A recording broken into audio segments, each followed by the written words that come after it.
It's 2004, and 7-year-old Jaire Alexander just watched Rodney Harrison win his second Super Bowl in a row. One day, he too would play in the NFL. Fast forward like 21 years. Jaire's been a Pro Bowler, been an All-Pro, and he's been the highest paid cornerback in the league.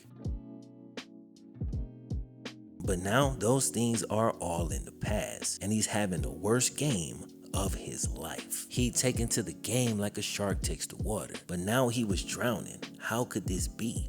He's slow on his brakes, his confidence is gone, and these 4 quarters feel like 8. When he gets home, he sits down on the couch and turns on the TV like he did as a kid. Oh look, it's the same guy from back then. It's his idol, Rodney Harrison, ripping him apart. The worst part is that Jaire knows it's true. He can't summon up the arrogance to keep himself safe. Without that signature shield, he's completely exposed. So the criticism stabs him right in the heart. He cries, a long, deep, heart-wrenching cry. It was almost as if he was mourning a death.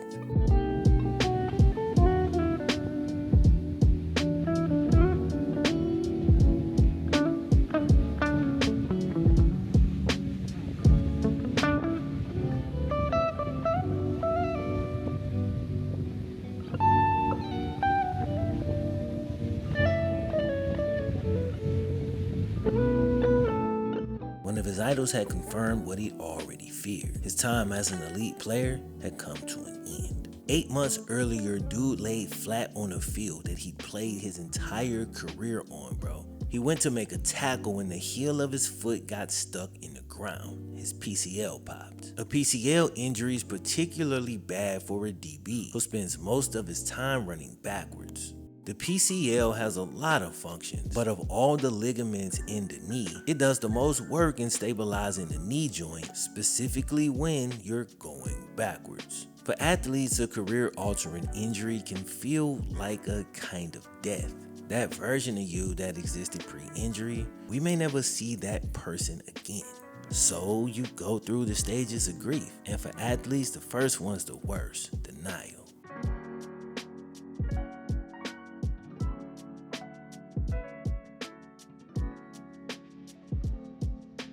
This is tough for anybody, but for the athlete, denial is pretty much unavoidable. You only get this far by relying on a psyche that's built on defying the odds. If you have a bad rep, or a bad game, or a bad season, you have to believe next time will be different. And there's not a single position in sports where that's more true than at cornerback. If you don't have it, you won't amount to much in this field. And it's even more true when you're coming off injury. You have to be thinking you're the best corner in the league. You're good, you'll do fine. You have to think that. One day, it won't be true anymore.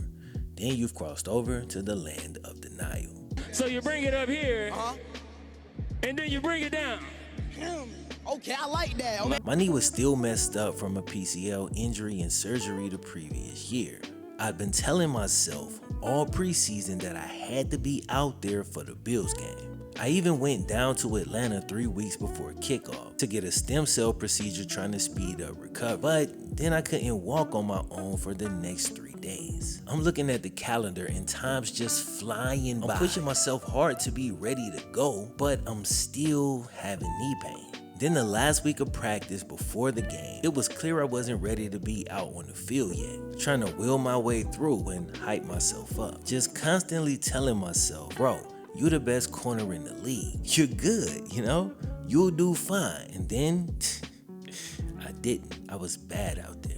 Eventually, he came to grips with a terrifying fact. It wasn't just his knee that was hurt from Green Bay. It was his heart, and it was undiagnosed.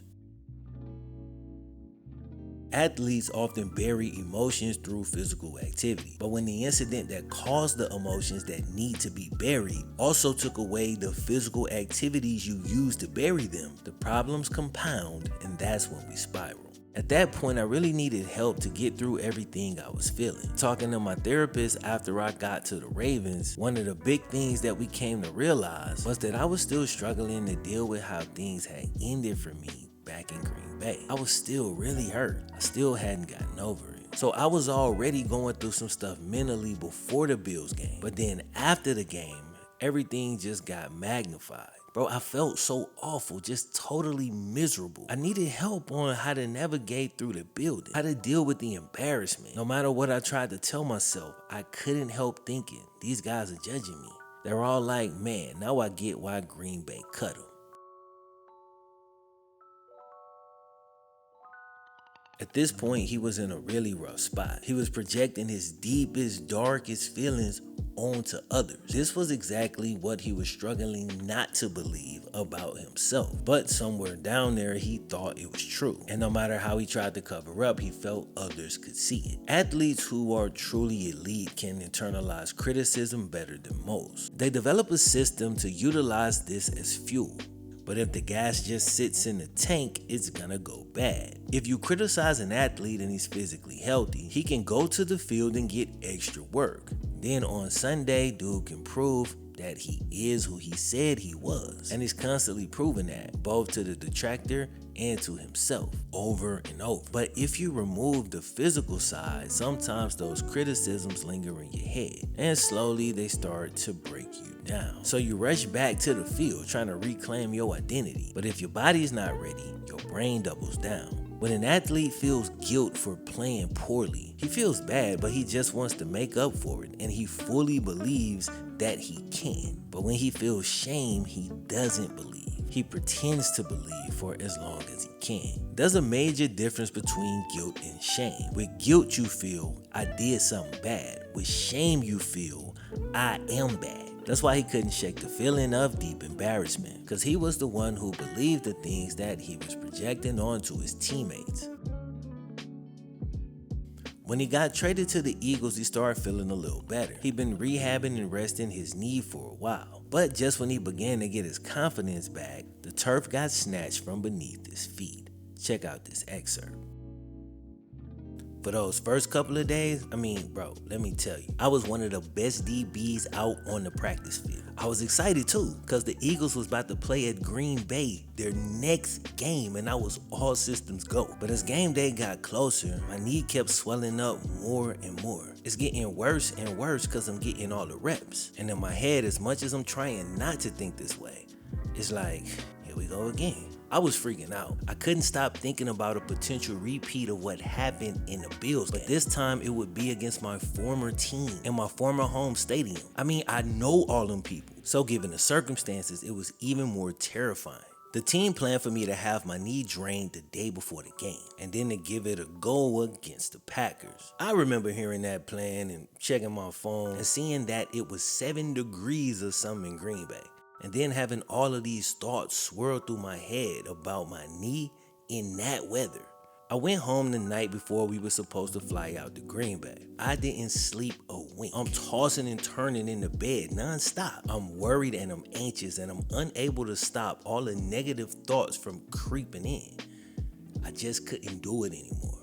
At like 3 or 4 a.m., I sat up in the bed and I text everybody with the Eagles. It was like, I'm sorry, but I don't think I'm gonna do this. I can't keep playing like this. A few hours later, I went down to the facility and I told them all in person, I was done. I remember I had this very emotional heart-to-heart talk with Christian Parker. He was the Eagles DB coach at the time. I was basically crying my eyes out to him about letting even more people down. That had basically been the story of my life for the previous year, at least in my head. Me messing up in some way and letting people down, and then feeling miserable about it. I remember telling Coach Parker in that moment, my head's messed up right now. My head is truly messed up. I don't even know what to do anymore.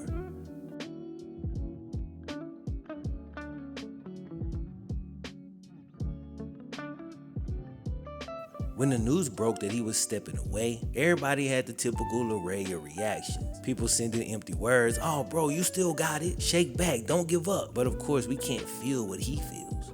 I'm pretty sure Jaire had an assortment of feelings as well, but the most dominant one was relief.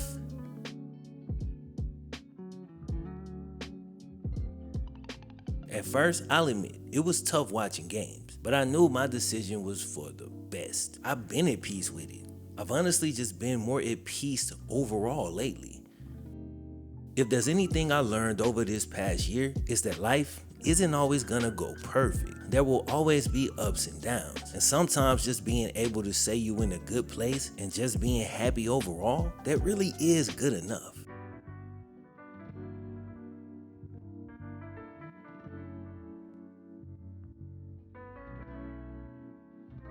For athletes, a career-changing injury can sometimes feel like a kind of death. Some grieve for months, and others grieve for the rest of their lives.